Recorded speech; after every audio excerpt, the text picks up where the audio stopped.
Welcome back to The Explainer.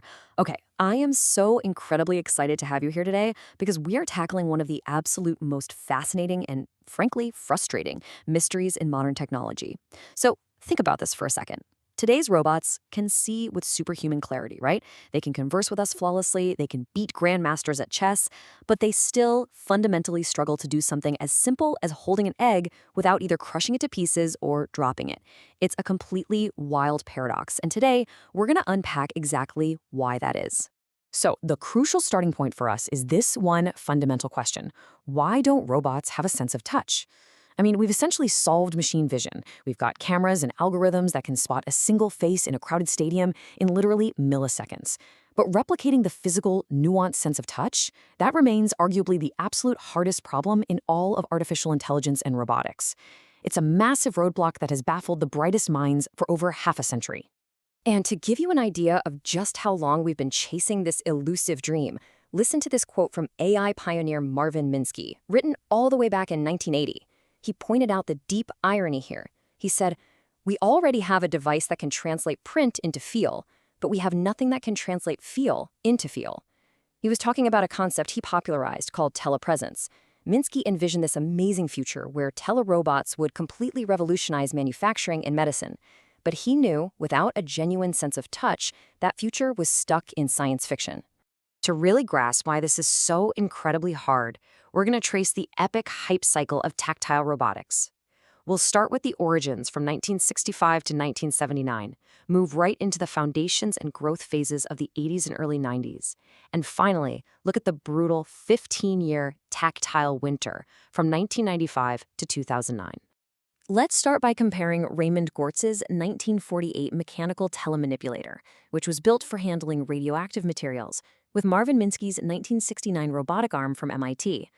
Gortz's machine looks kind of primitive, but it actually used metal tape cables to mechanically couple the operator's arm directly to the robot arm.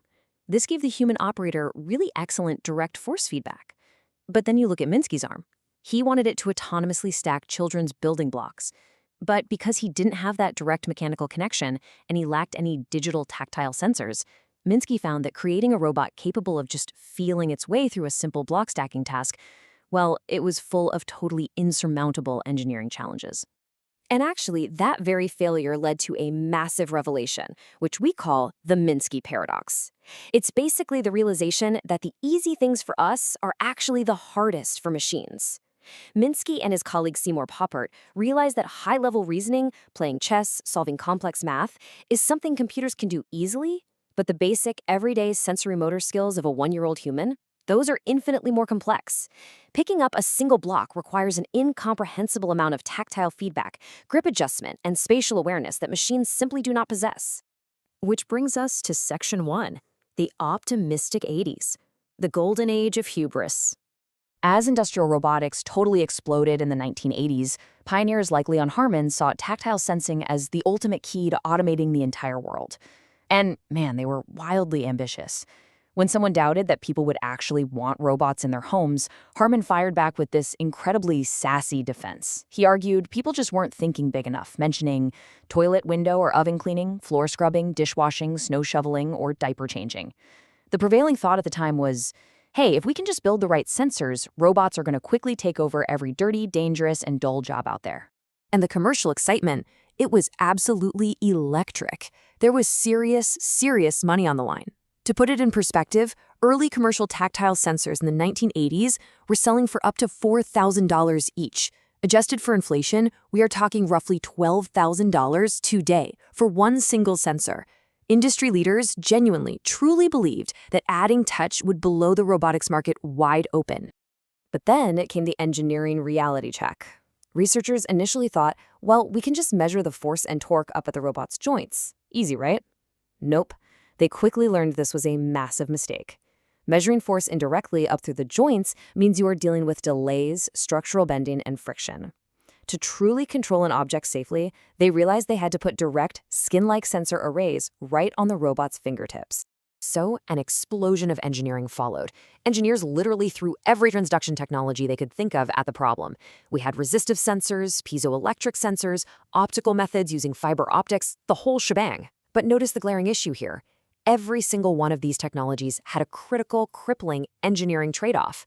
They were either way too nonlinear, overly sensitive to temperature, had terrible spatial resolution, or they relied on squishy elastomers that suffered from hysteresis, which basically means the material didn't bounce back to its original shape fast enough to be useful.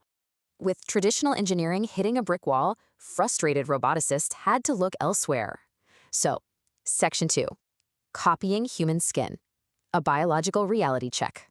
When roboticists turned to human physiology to figure out why their highly engineered artificial touch systems were constantly failing, they got a huge wake-up call.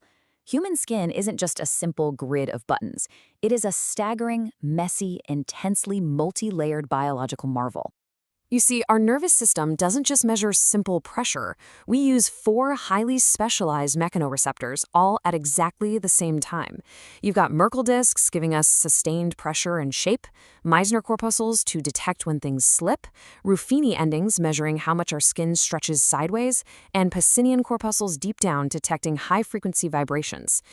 When you simply pick up a pen, your brain is processing a massive volume of nonlinear data from all 4 of these channels instantly just to stop it from falling.